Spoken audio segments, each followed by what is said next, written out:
Today's program made possible by patrons like you.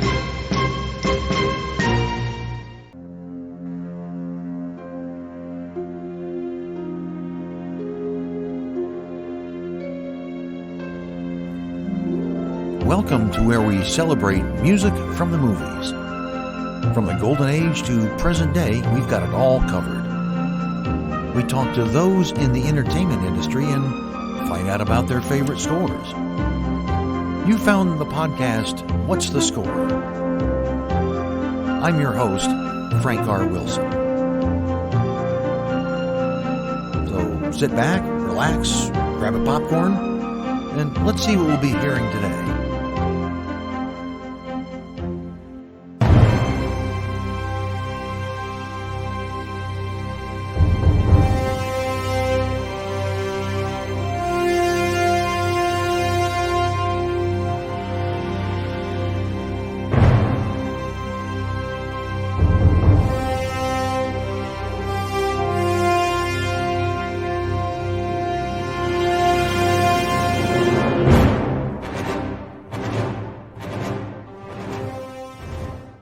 Recognize that music?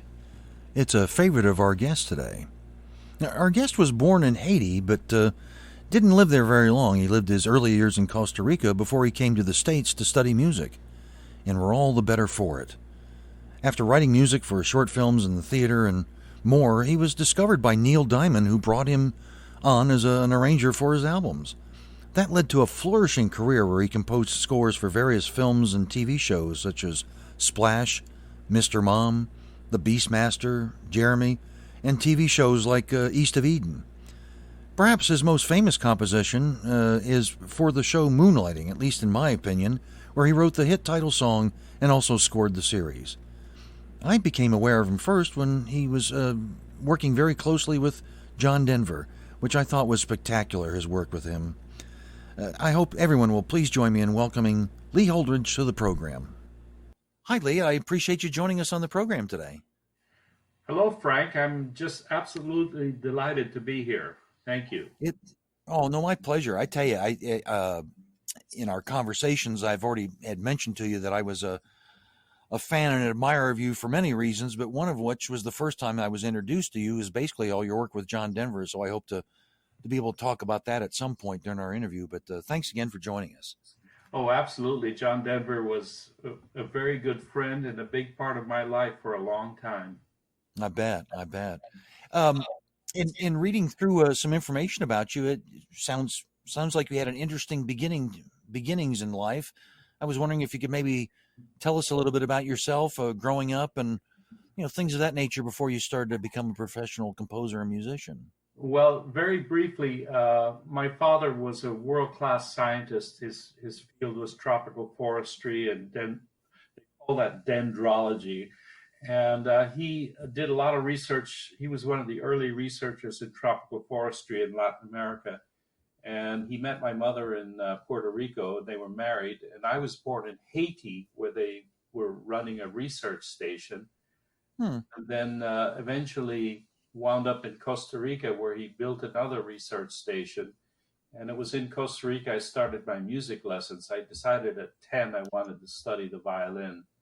And the conductor of the National Symphony Orchestra in Costa Rica taught violin lessons. So I studied with him, and that launched me. And he's the one that gave me the idea about being a composer. And of course, that started me on the path.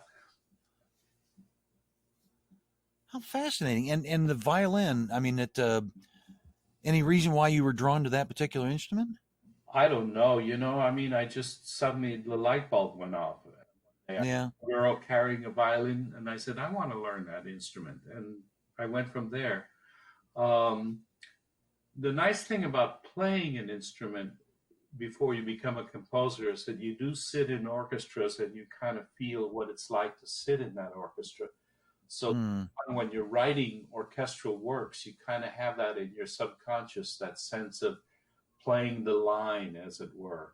And I think it's a very important part of learning orchestration. Well, from what I understand, then, of course, your music education got started there, but it continued, I guess, in the States, correct?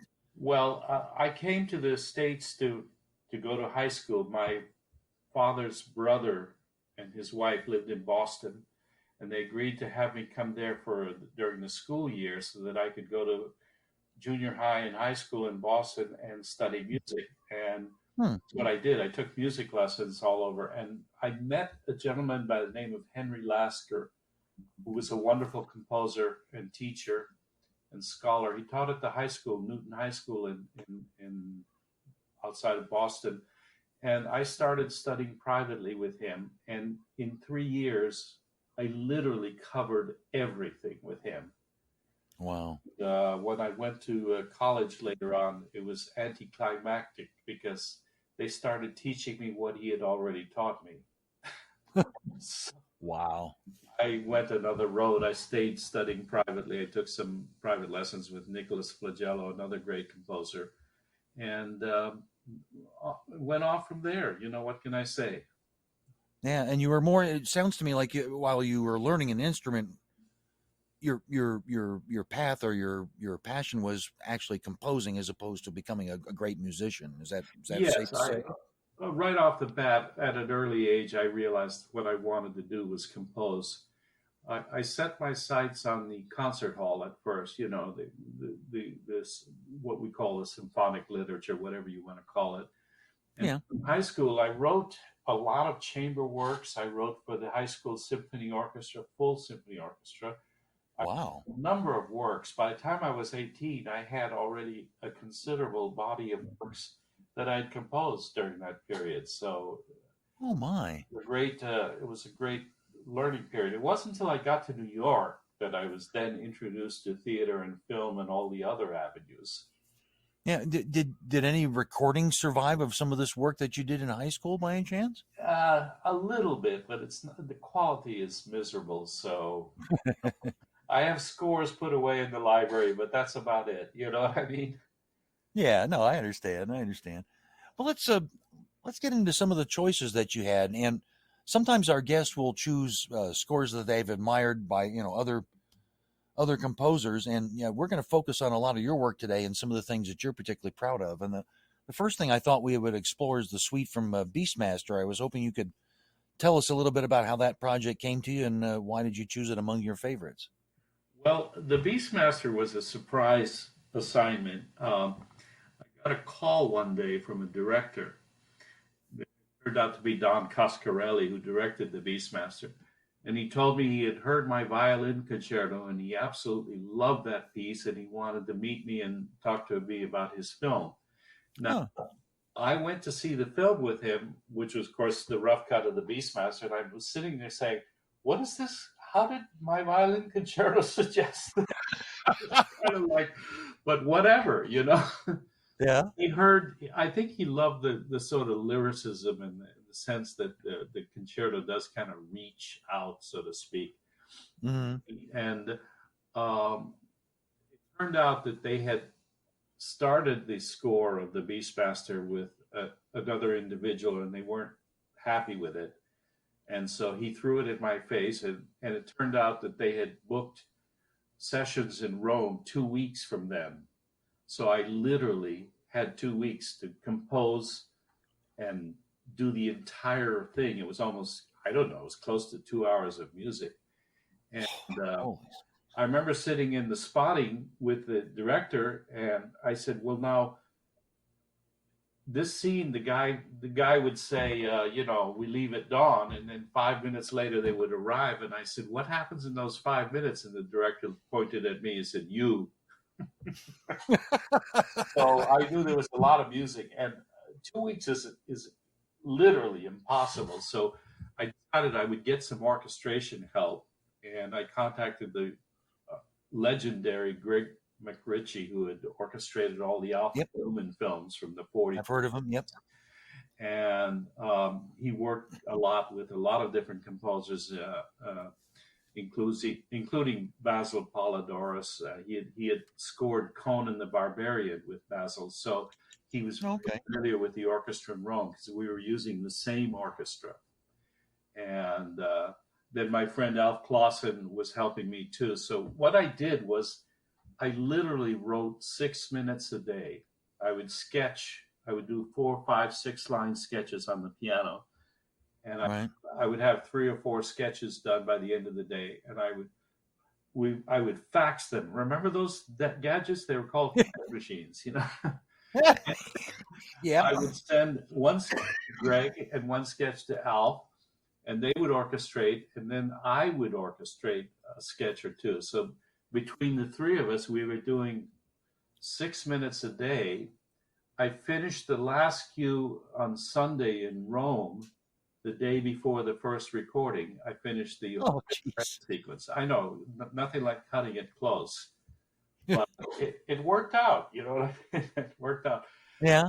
Well, you anticipated one of my questions. You Yes. anticipated one of my questions too, because I always ask, what's the shortest amount of time you had to put together a project? It sounds to me like Beastmaster might be up there. That's definitely at the top of the list. I think the Beauty and the Beast TV series on CBS, the pilot, I think I spent 2 or 3 days, 4 days to do the entire 20 minutes, 25 minutes of score for that. Wow. But, the Beastmaster certainly was. It was one of those. I remember telling my friends, I said, just close your eyes and write.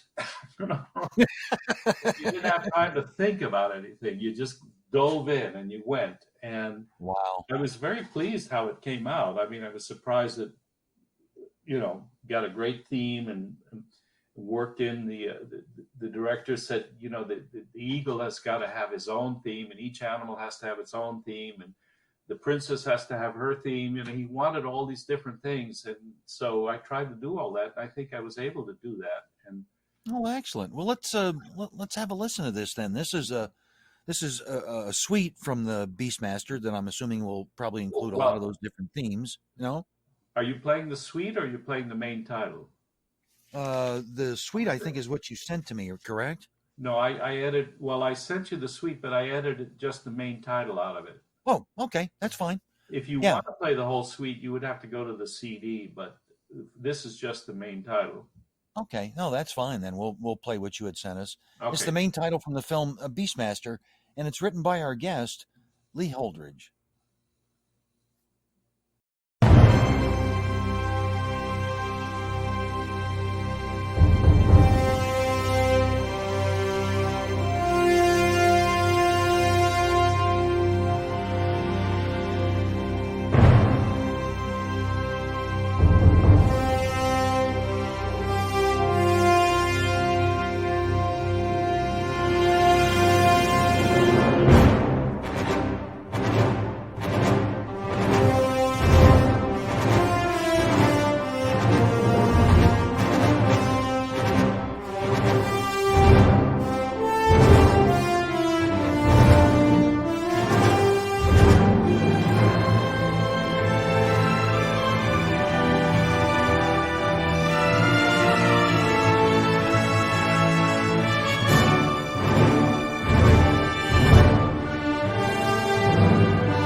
So you go to New York after spending some time in Boston and studying music.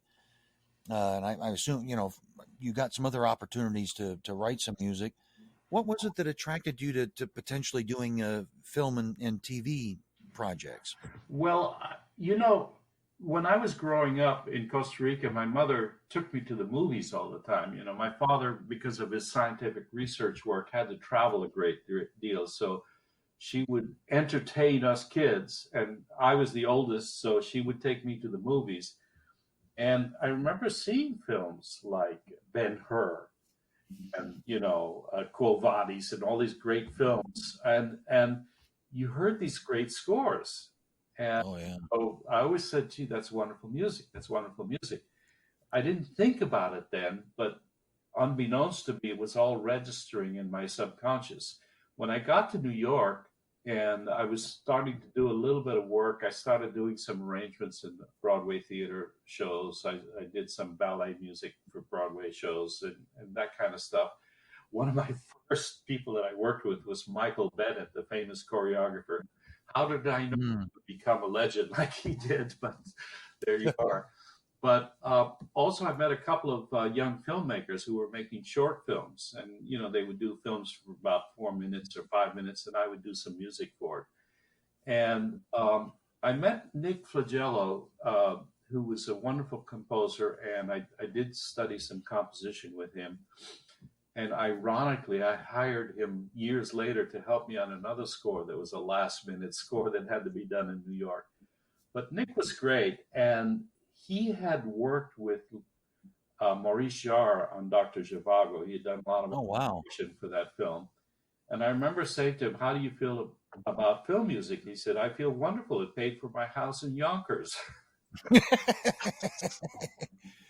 But that sounds like what I heard Bill Conti say once. That is the theme from Rocky sent his kids to college. exactly, exactly.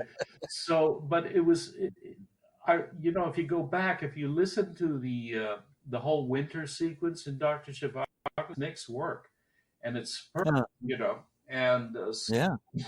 I met David Shire. I met Billy Goldenberg in New York, and they were starting to do scores in Los Angeles. And I started hearing about that, and I got hired not long after that by Neil Diamond to come out and do arrangements for him here in Los Angeles. And I was Okay. doing a lot of arrangements, and he had a lot of hit records, and I was involved with the big orchestra on his records. He liked big strings and all that kind of thing. And one thing led to another. And the next thing I knew, I was doing some scores at Universal Television, getting in on the ground floor, so to speak. Huh. And it was at Universal where you learned to write fast because they never gave you much time. Oh, I bet. You know. Was this still in the day when they had like yeah, you were like a contract. I mean, I don't want to say a contract player, but you were under contract for them and you worked exclusively for Universal pumping out this music? Is that Well, kind you of what weren't under contract, but you sort of got on the good list, as it were. Okay, I understand. In those days, we're talking like early '70s. There weren't a lot of composers in town, so they called you constantly to work, Huh. and they kind of paid you by the minute. So it was very funny. So you always hope they spotted more than a few extra bucks. But wow, that I sort of see that as my graduate PhD at scoring because you learned immediately what to do. You had to go in. They didn't have, now we get a QuickTime movie and I imported it to Cubase and I have the movie at my fingertips. Then you go in, you look at the movie, it's spotted, you go home and write. And send your timings, and that was it. And if you wanted to look at a scene again, you had to drive back over to Universal, and the guy would load it into the moviola. There's another word that a lot of your younger guys will say, "What's that?" Yeah, I was going to ask you about that later. That's interesting. Well, Go that's ahead. those big old devices they used to run film on. Oh yeah. John Williams talks about scoring Jaws and Star Wars. The first one, he had a moviola in his studio. But I was a lowly TV composer, so I wasn't allowed to have a moviola at my home. But I Wait. learned to watch the scene and literally memorize it. And then I would look at the timings and I say, okay, this is this, and you learn to be quick on your feet Holy smokes. later on, because when you start dealing with deadlines, it's not scary. You can handle it. You know what I'm saying? So yeah, I mean, so you didn't have film or video or whatever to look at consistently as you were putting this together. You'd see it once or twice, commit it to memory, and then with your notes go back and write. Exactly. That's how they did it. Finally, Wow. towards the end of the '70s, you started to get videos, and that was a big help because you could Yeah. go back and look at the video. But it was wonderful training because and I love some of the things that I did early on. They were great little adventures. You could get very creative with it, and I would sneak in and what the big guys then, John Williams, Lalo Schifrin, Jerry Goldsmith, were scoring at that time too there on the Right. stage, and you could kind of sneak in and watch them work. And I learned a lot from watching what they did, listening to what they did. You could kind of peek over the score and say, "Aha! I see what they do, and that's what they do. That's what they do." So let me tell you, it was a great period of learning and eye opening. And my first big film at that period was The Other Side of the Mountain Part 2. That was the first big feature that I was given, and went from there. Wow. And do you ever kind of it sounds to me in the sequence of events that Neil Diamond played a big role in this. Do you kind of credit him with having contributing a lot to a turning point in your career? Well, Jonathan Livingston Seagull was definitely a turning point. He got that assignment and he wrote the songs, but he claimed that he was going to score the picture, but of course he doesn't have the symphonic training, so ultimately he turned to me, and I'm the one that took all that stuff and made it the orchestral part of it work. Right. And, I begged him for credit on it, but he wouldn't do that. He wanted people to think he had done the whole thing. Well, but the people in the know knew, I guess, probably, Yeah, right? I think No doubt that helped. I got a call from a producer not long after that. He said, "I want to score just like what you wrote for Seagull." I said, "Well, you mean Neil Diamond?" He said, "No." He said, "This town is full of gossips. Everybody knows." Oh my! I bet you've got some stories, many of which we probably can't share, but we'll have to talk separately Well, about it was that. a lot of fun. Well, I owe that to Neil. I mean, that was a great break for me, so to speak. Those hits. Well, and I can remember some of those songs, and I honestly, to be honest with you, I didn't realize that you were backing him up with that, and I used to love some of the arrangements of some of his work, so now I know why I loved it so much. You were working. Really big movie that you did. I remember watching this, and it was a big hit. I'm talking about the film called Splash. Yes. Talk to us a little bit about how that came to you and why you wanted to include that amongst your favorites today. Well, I absolutely love that theme. I had done some television work with Ron Howard, and he did contact me about working on the film, and we worked on the film together. And I love the film, and I created that theme for it. I was piano orchestra theme, but then the powers that be decided that they wanted a song at the end of the movie, so that's adapted it for Rita Coolidge. But what I did was, when I did my London Symphony CD, I took my original piano orchestra version to London with me and recorded that. That's the version I have, which is and it's been played all over the world constantly. That piano orchestra thing. I think it's a beautiful sort of classic approach to. And by the way, films like Splash are timeless. They're wonderful films. Yes. You watch them now and they're still great. Yes, and I want to say, I mean, I don't know exactly, but that was one of the earlier efforts of Ron Howard, wasn't it? I mean, not the first, obviously, but it was like in the first third of his career, at least. Right. I think he had just done Night Shift, which I love. Right. Movie. But Splash was his first sort of really romantic kind of film, as it were. Yeah. Well, let's have a listen to this. It's a beautiful theme, as Lee says. This is from the film Splash. And again, it's written by our guest, Lee Holdridge.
One of the things I find interesting about you is you've had a varied career. Is the only way I can say it.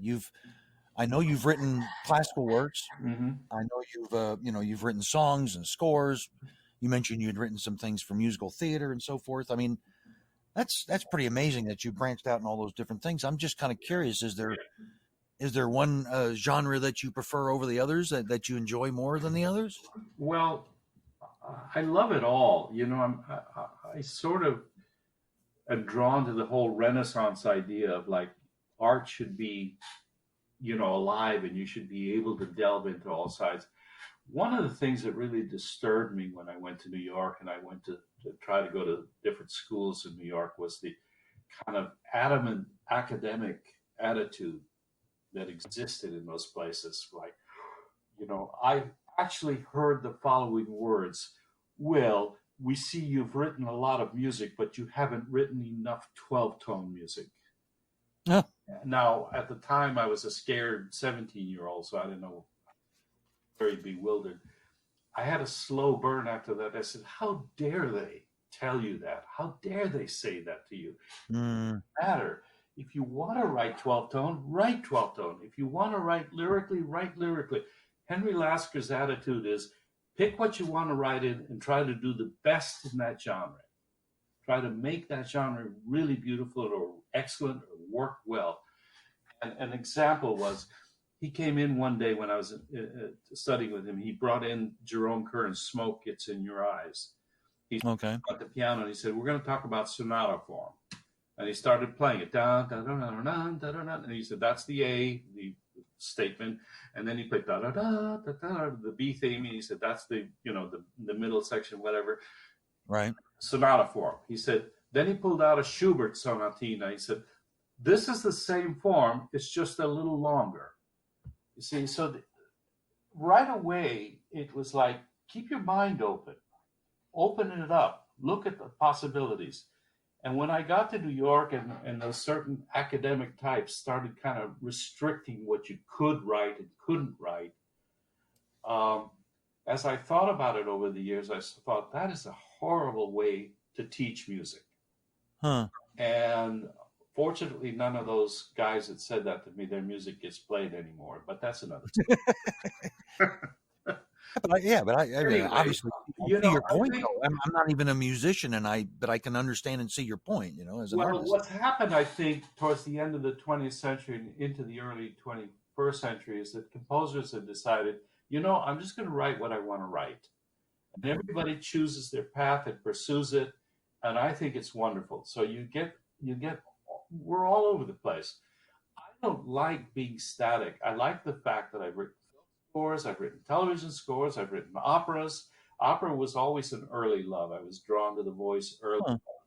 I wrote pop songs. I mean, it's just, to me, it's part of the adventure and it's part of the fun. You said, let's see if we can do this. Let's do this. Let's get it right, And Well, I don't think you should be held back. And I think teachers that hold back artists, that's not right. You should just open the stop gaps and say, go for it. Go chase. Go see what you come up with. I love it. Yeah, because one thing that occurs to me is that film music, what little I know about it, and again, I'm not a musician. I just love it. That's all. I'm just a fan. Yeah. But my way of understanding it, it's very precise. It's almost mathematical. You've got to get it down to something like the 1/24th of a second or something when it begins and ends, and all this kind of stuff. And so I'm curious, is that restrictive in some ways when you're writing for film versus, I don't know, writing a classical piece that, isn't being timed and you can kind of let your creativity go wherever you want it to? No, it's a challenge. It's like, can I say it in that, Okay. that many words? I need to be able to say it. Boom. I have 12 That makes sense. to make this statement. I'll make the statement. And the cleverness is figuring out how you say it in that time period. Now, over the years, scores have become freer. Composers are less tied to the timings, but it's still about delivering some kind of subtext or subconscious text or something about the film. It's all about you're part of you're one of the dramatists of the film. You're telling your story along with the story they're telling, and however you approach that, however you do that is whatever works. And you see film scores are all over the place now. It's very hard to some film scores are really eclectic. And then you watch a film like No Country for Old Men, where there's no music. You're scared beyond belief. So, it's bizarre to watch without any music. Yeah, that film had no music. It was just the silence of it scared the daylights out of you. But music is a very powerful tool. And because it reacts, it plays a lot on your subconscious. Yeah. You're not always aware of it, but it's doing something to you.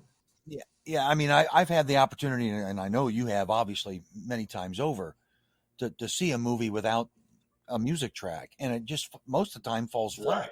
It just falls flat. I mean, it's not the mistake. It's not the director's fault or the actors. They're all doing fine, but there's I don't know if Yeah. it's because of an expectation or does it really truly need that added piece. And I remember what you just said too reminded me of what John Barry used to start calling himself.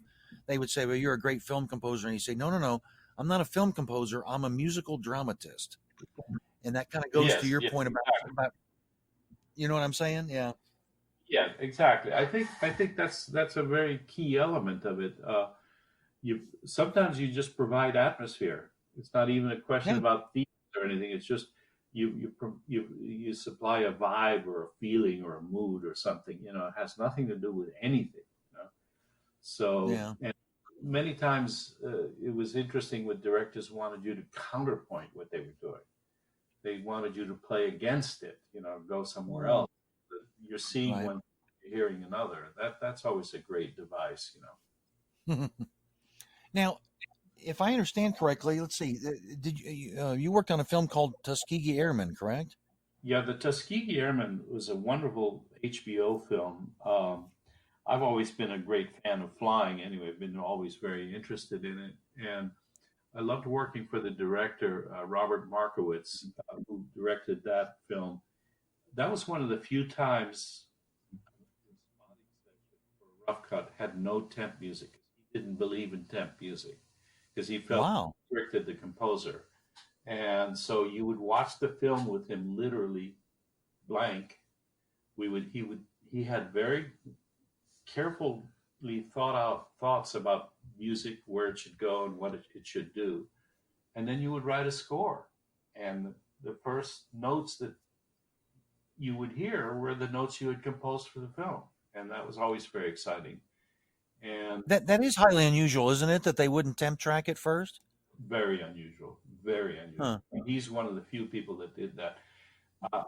Frank, I'll tell you, I could go to a feature film nowadays or like a TV miniseries or something like that, and I know what they tempt the movie with because I hear the composer struggling because they told him, "Oh, we want music just like that," and he's trying to write a sideways version of a certain cue, and you said, "Oh, they tempt that with this or they tempt that with that," because I think Yeah. the girls are sweating it out, trying to avoid being sued, but at the same time copying the music.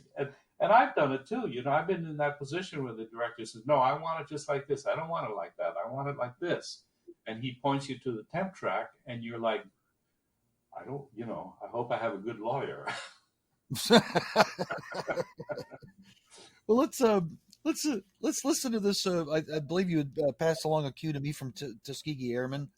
I believe the cue is called "Failures." Is that correct? Yeah, yes. I love that score. I love that score top to bottom, but this particular one is a great moment where this particular airman, Lawrence Fishburne, who's the main character in the movie, who, by the way, is a compilation of real people. Markowitz Hmm. made sure that he got all the accurate stories, and when he created this character, he took some of the true stories that happened and compiled them into this character. But Wow. when he's given the chance to fly, after there's an accident, and then he's feeling very disturbed, but then the instructor gives him the chance to fly his first solo, and I just love the feeling of that. Okay. Well, let's have a listen for ourselves. This is from the film Tuskegee Airmen. The cue is called "Failures," and it's written again by our guest. Failures and first solo, yes. Oh, okay. "Failures" and first solo, and written by our guest Lee Holdridge.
We'll get back to our program in a minute.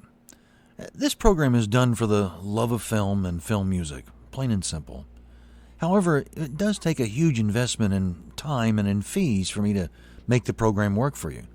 I don't sell commercial time and don't really want to on this program. Rather, I'm kind of like a public broadcasting station. I need support from listeners like you. For as little as $3 a month, you can help me offset the time spent in putting the program together. Or maybe you just think of it as leaving a tip in the tip jar. Either way, if you can join up, there will be bonuses, like an additional 10 to 15 minute segment with our guest every week. Well, we'll play additional cues as well as ask some extra questions. And it's going to be only available to patrons. How do you sign up? Well, it's simple. You go to patreon.com/whatsthescore, and that's all one word. That's Patreon, that's patreon.com/whatsthescore. Check it out. We'd be grateful for your support. That's patreon.com.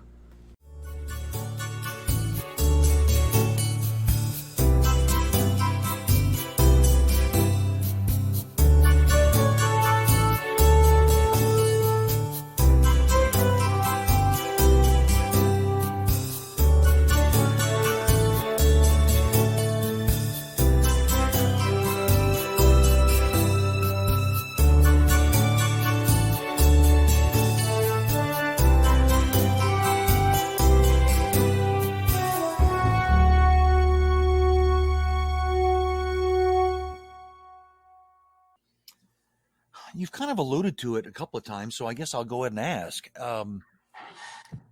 I'd be curious to your thoughts about how film scoring has changed over the past 20 or 30 years, because I have noticed maybe certainly from the year 2000-ish, or maybe even in the 90s, that things really started to change. And I'm curious what your thoughts on it. How has it changed, and has it been for the better or for the worse?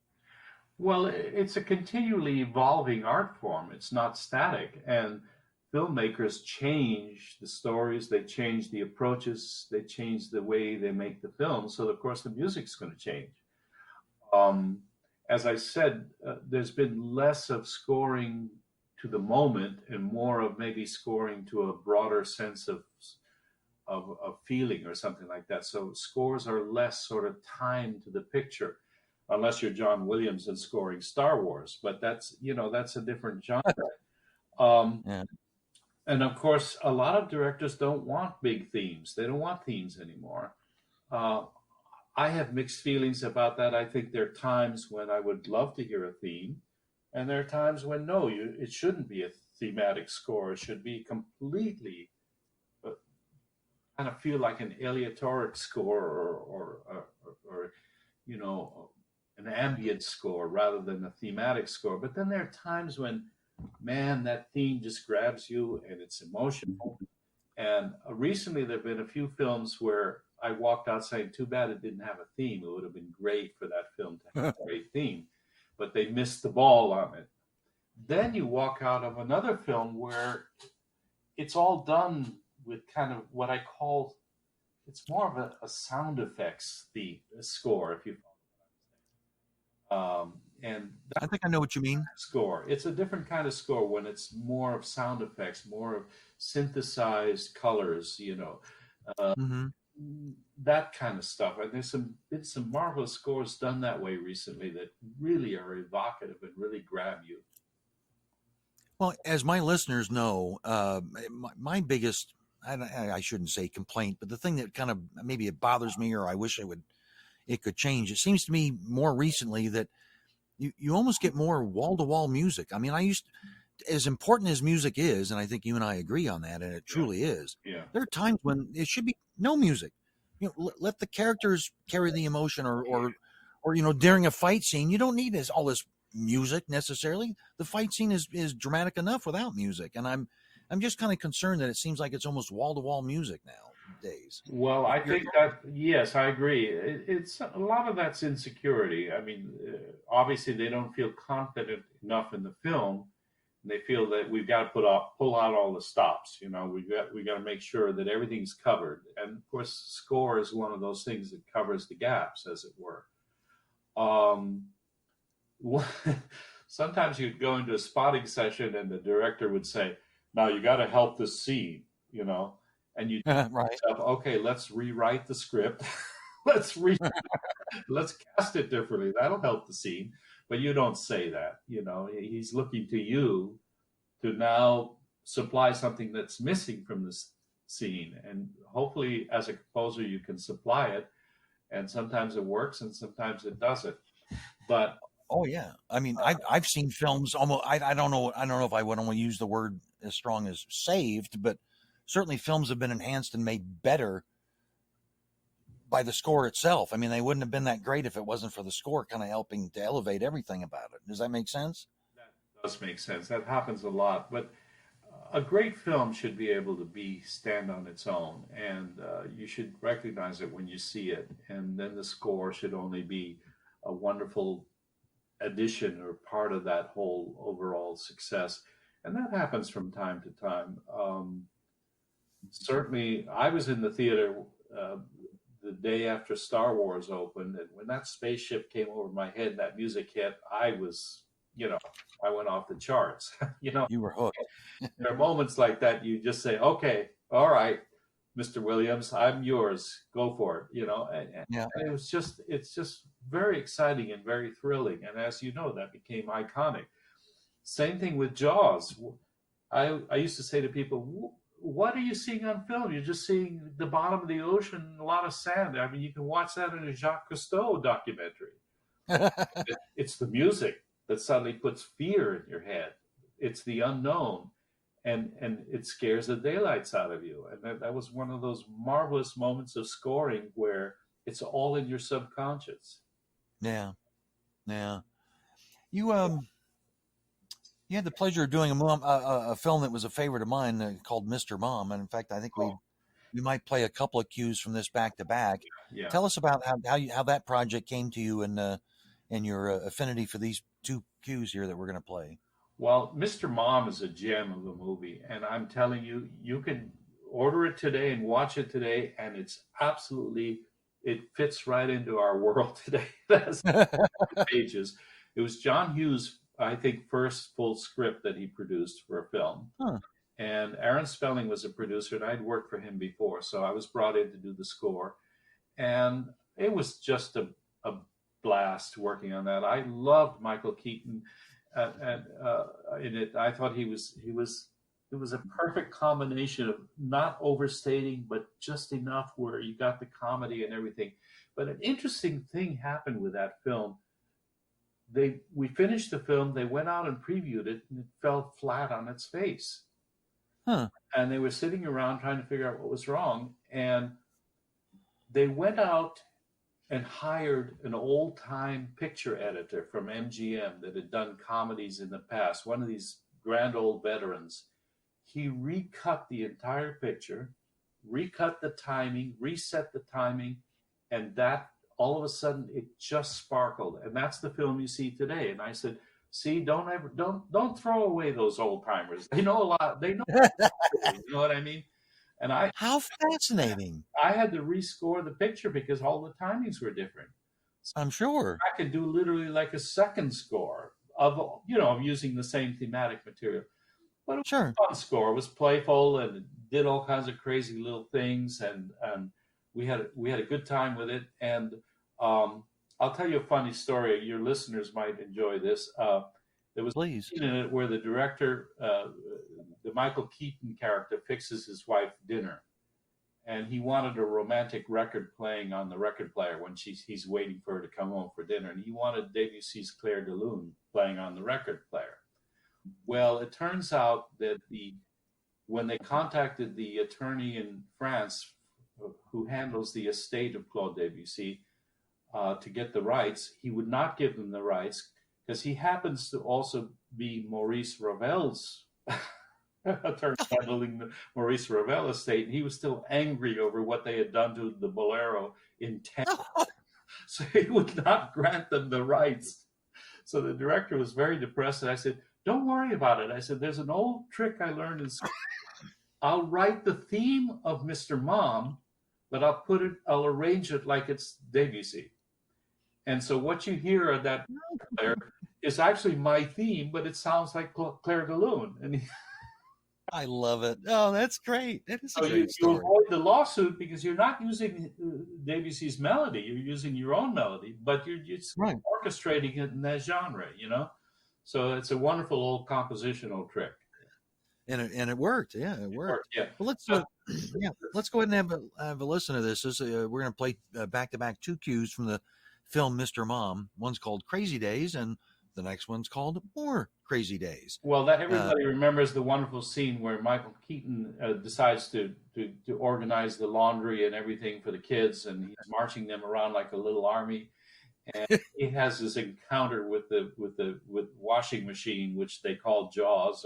With the vacuum cleaner is called Jaws, but the washing machine winds up exploding in his face because he put everything in it. So, but anyways, a delightful. The director wanted a little bit of a March of the Toys kind of thing, feeling is what he described it as. Okay, well, yeah, let's have a listen again from the film Mr. Mom. And again, obviously written by our guest here, Mr. Lee Holdridge.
curious. Did you've mentioned some names of very well known Hollywood composers? Are there any in particular that you feel were big influencers on you and maybe how you write or what your style was or anything like that? Well, I certainly admired all the greats, Korngold, Waxman, Newman, Steiner. Sure. One of my favorite scores, The Best Years of Our Lives. You know that film. I mean, it's a very beautiful film, and the Hmm. score of that film is an amazing. It's the other character in the film, and it really, really, really says a lot about that film. I remember really being moved a lot by the way that film is scored and approached. It's worth looking at again if you're a student of film scoring to see how evocative that score is and how much it reaches you emotionally. Um, then you get into more contemporary stuff. I mean, I really did like when they started doing kind of more eclectic things. Of course, I love the John Williams stuff. Jerry Goldsmith was unbelievable in his versatility for me. Mm. I could never imagine a composer that did more different things than he did. And I thought Planet of the Apes was one of his most created so much ambience without synthesizers, just by plucking the inside of pianos and detuning pianos and doing crazy things like that. And it was fantastic. It was. He came up with crazy ideas a lot of times with how to make these sounds that he was looking Yes, for. yes, yes. And I think that led to a lot of creativity and a lot of wonderful things. And I was always with my jaw hanging down at what some of these guys did, and I said, "Oh gosh, I hope I get to do something like that." But it's just the list goes on. The list goes on. I love Thomas Newman. I think his scores are very powerful, very, very, very struck by what he does.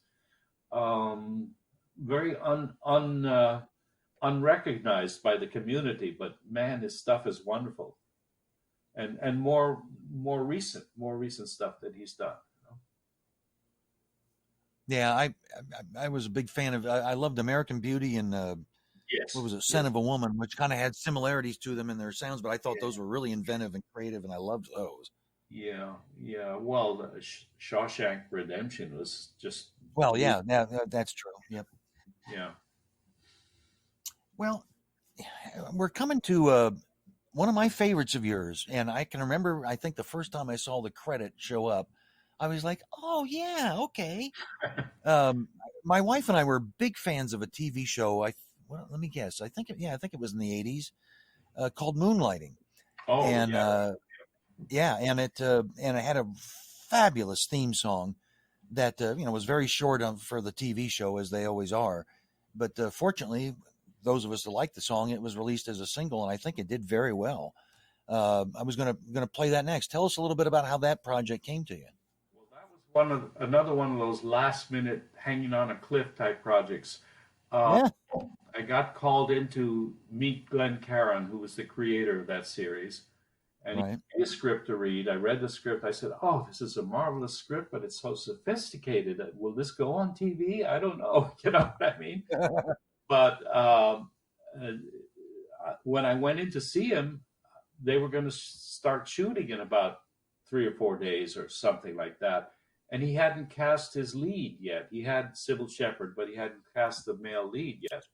Oh wow. He was a very funny guy. I walked into his office and said, "Can you act?" No. But anyway, so it's not long after that, this guy walked into one of their open calls. It turned out to be Bruce Willis. You know what I mean? So who knew that was all coming down the pike? But Yeah, they had him read with Sybil Shepherd, and they saw a spark, and the rest, as they say, is history. But it's a terrific show. at the time, Glenn Caron had a decent budget. He said, "Look, I've got a good budget. I want you to write a theme for this." He said, "Write 5 themes. I'll pay for the session, and I'll pick the one I like the best." So I went home and wrote 5 themes. I Wow. wrote 4, and I couldn't think of the fifth one, and I was getting crazy, and I was going nuts, and I was going nuts, and I said, I haven't come up with that fifth theme yet. And the session was the next day. You know, I was now at the edge, and I was trying to think about it, and I realized that the director had mentioned that one of his favorite pop singers was Al Jarreau. And I thought, well, maybe I'll write something kind of in that style, you know, and that's where that theme came from. Wow. It as an instrumental, and he loved it. He immediately picked that one. He said, that's the one. I like that. He said, let's turn it into a song. He said, I know a couple of lyricists in New York. I said, well, before you do that, I have a crazy idea. I said, why don't I chase Al Jarreau since he's one of your favorite singers? And he was like ecstatic. Well, I did chase Al Jarreau. My agent and I went after him. And Al Jarreau was touring all over the world. He didn't have time. He said, yeah, Al, listen to this song and write a lyric for it. Nah, yeah, I'm very busy. I'll get to it. We kept chasing him. 3 months later, he finally wrote a lyric to it, and we recorded it a week before the series went on the air. Whoa.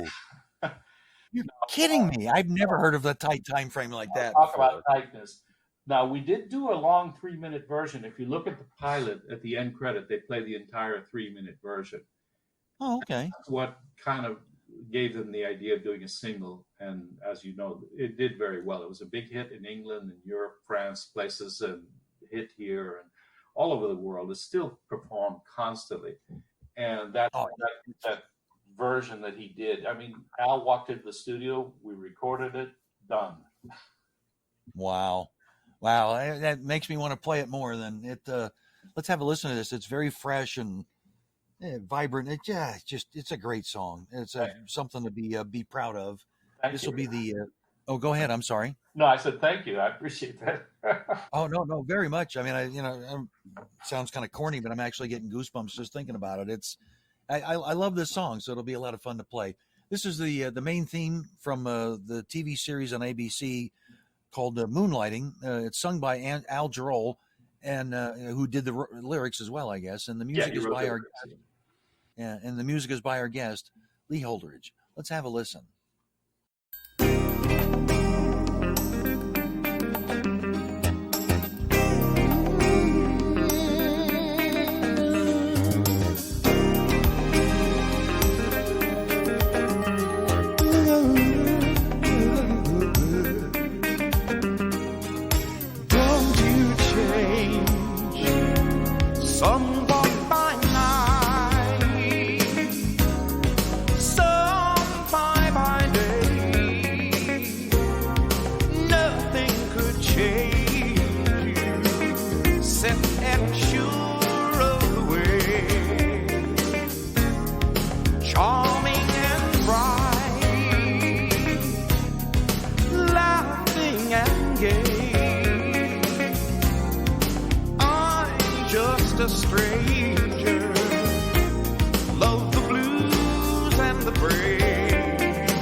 met on the way.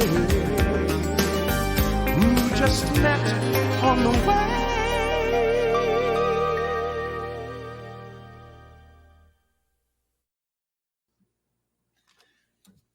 You mentioned it earlier. I thought every composer had their own moviola at home, but I guess that's not true, is it? Well, in the early days, like in the early 70s, if you were John Williams, you did. Holdridge didn't. Okay.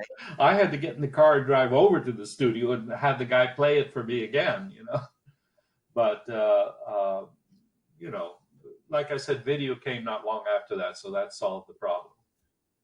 Well, I mean, now that I don't appreciate it probably as much as I would like to, because I don't know music that well, but the technology has gotten wild, hasn't it? I mean, what you can do in your home studio right now is it's insane, isn't it? Yeah, it's really incredible. You know, I used to have walls and mountains of keyboards all around me. I have one keyboard now because everything is on the computers. It's all software. It's all, you know, driven by menus that you pull down, and you assign this and you assign that. I have a whole symphony orchestra at my fingertips, but I don't have to have all that stuff in the room. I mean, there are some guys doing scores on laptops now, but I like having the PC powers. You know, I use Cubase, which is, I think, a marvelous program, and I have it on an iMac, or one of the newer, more powerful ones. But I gotta tell you, it's like the cockpit of an airplane. You know, it's all right tight around you. It's right there. It's very cozy. Huh. You can do the entire score. I've done my operas on this, you know, everything. And you can do anything you want on your computer, and then you export it out into score mode, which I do. I do a full score, and I put in bowings and everything. And then I send it to the copyists, and they translate it into Sibelius or Finale. So it looks fancy and clean, although on some tighter budgets, we've just used my direct scores from Cubase, and they're fine, you know. They might not look as pretty as Finale or Sibelius, but they do their job. But it's fantastic what's happened. I mean, it's completely taken away all the clutter, and it's made it very compact. It's a hard question to ask, but I'm going to ask it anyway. Should musicians be worried? Are they being replaced by electronics? That's always been a worry, but you know what? I don't think it's going to happen, because now I've even done MIDI scores for television where you wind up putting live musicians on top, you know, to play solos and things. Right. You just cannot beat the human touch. You just cannot beat the human touch. And I agree, yeah. There are scores where it's purely electronic. No, there's no live musicians. You know, it's all samples and MIDIs and composites of different sounds and everything. That's one thing. But when it comes to that beautiful cello solo, or that felt oboe solo, or just a guy playing a live piano, you just can't beat it. You just cannot beat it. There's something about it. The human touch is very powerful. And then talk about the human voice. I mean, listen, I hear a lot of incredible samples of voice. And I know that nowadays pop singers don't really sound like they sound, because there's so much auto-tune and so much country going on with it. But there's nothing like a live human voice without all the stuff. It'll get to you emotionally every single time. I don't think it's going to go away. I mean, it's all going to work together. The point of it is, it's all part of that same big universe that we now have at our fingertips to create scores and music and whatever with. Well, I guess for directors, it's really nice, because rather than having to pay for a full scoring session, or get 3 or 5 people to put together some kind of a demo of what it is that you've written, you can actually, here, Mr. Director, this is what it's basically going to sound like when it's with a full orchestra. Oh yeah, and they can really absolutely. So I can see the advantage that way. I have templates in my computer. I have full symphony orchestra, full symphony orchestra and choir, a chamber orchestra, string quartet. I have everything in there. I have all these templates that I draw out when I'm going to create something, and then I use those sounds. And they're constantly new samples and that sound even better than the last one, and so you replace that. Wow. It's really something. It's really great. But I've done some recent television movies where we do a string sample, but then we put 2 or 3 live players on top of the samples and mix them in, and it just adds something to the whole thing. I got to tell you, it does.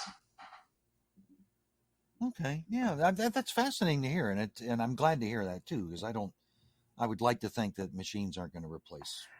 Anybody. People still get that. You walk in and you hear an orchestra play. Yeah.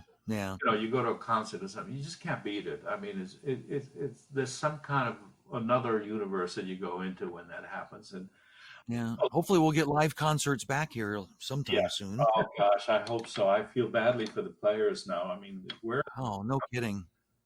But I've had directors say to me, I say to them, we could do a remote on this, or we could do. They say, no, I want to be there with the orchestra. I love it.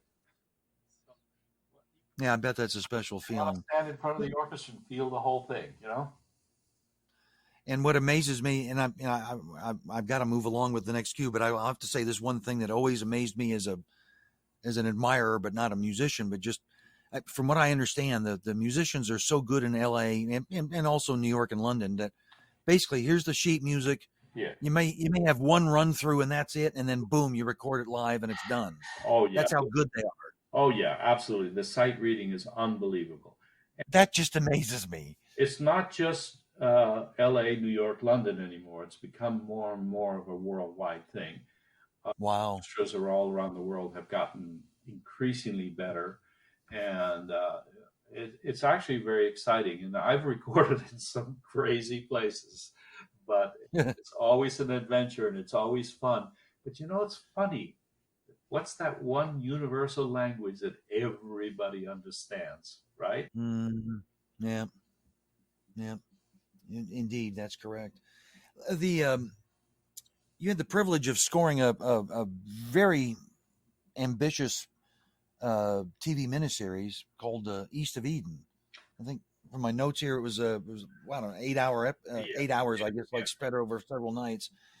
We were going to play the main theme here. Tell us a little bit about that score. Well, that was, of course, I had read the book in high school, so I love the book. I'm a big John Steinbeck fan.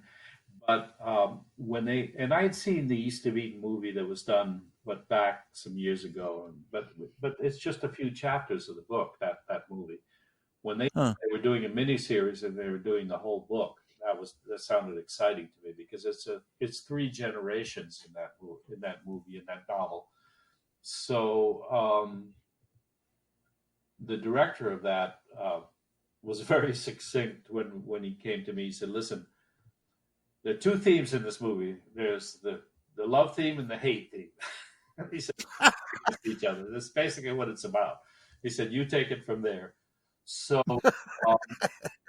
There is that moment when they talk about going to California, and that's when that East of Eden theme came to me. The idea of a hopeful place, a place of hope, a place of future. The dream. It's kind of that American dream, so to speak, and that theme came to me as that, and it's one of my most perennially played themes. It's been used. You name it, it's been used. I mean, David Copperfield used it in one of his magic shows. You know what I'm saying? Oh wow! So it's been all over the place. So I'm very pleased with that. It was just one of those wonderful things. I love the miniseries. Jane Seymour I think she won an Emmy. An Emmy? Yeah, I wouldn't be surprised. I do remember her being in it. Yeah. But again, there was about 2.5 hours of music in that, but it was very exciting. Yeah. Well, let's have a listen to this. This is the main theme from this miniseries. Again, the miniseries is called East of Eden, and it's written by our guest, Lee Holdridge.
Lee, I'm curious, is there anything in the pipeline for you these days? Or are you semi-retired? Are you, No. full speed ahead?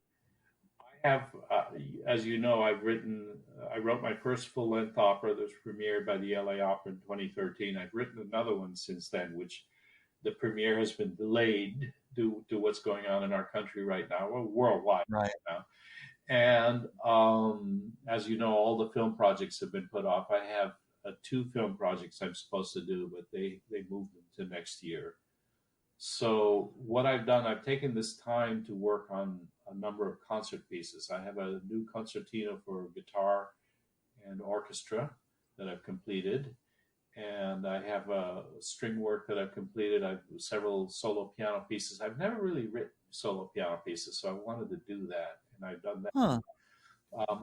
I've spent some time with my librarian, going back to the library and tidying up some of the things that I've done that were kind of a mess in the library. We've got them organized a little bit. And I have another opera up my sleeve that I want to work on. I'm going to try to, once we can sort of, we're let out again, you know what I mean? Yeah. Have plans to put that into motion, and so there's a lot of stuff sort of coming down the pike, as it were. That's excellent. Yeah, you have a lot of things in the pipeline, and I'm hoping that we can, possibly hear some of these things, the operas and the classical pieces at some point. Maybe stay in touch with me and let me know when those get released. I had talked with one of the first shows we ever did was with composer George Clinton. I don't know if you know George or not. Yeah, sure. And he had done a neat little concerto as well that we were promoting, and got some people, I think, to listen to that. And it was a beautiful piece of work. It was really neat. So please stay in touch with us on that. Well, I'm glad to hear that. Yeah, I'm glad to hear you're taking advantage of the downtime. Yes. No, there's no downtime. I mean, for me, it's been actually a very creative period. There's a composer colleague, when we told him, I said, we're going to be required to lockdown. We're going to have to stay home and work at home and not see anybody. And he said, so what's different? Yeah. That's what composers do. You work in your room. Standard operating procedure. Yeah. Until you actually record the piece with some musicians, then you see people. But it was a very funny idea. But that's kind of what we do. We sit in our room and we do these things, Yeah. Well, Lee, I can't even begin to tell you how much I have thoroughly enjoyed our chat, and how fascinating I have found your career and some of the work that you've done and the stories. I can't thank you enough for joining us today. I hope you've enjoyed it. I certainly have. Oh, it's been my pleasure. It's always fun to talk about these things, Frank. I appreciate it very much. Oh, believe me, our pleasure. And I'm sure that our audience is going to really be delighted in getting a chance to hear this for themselves as well. That's going to wrap it up for us today.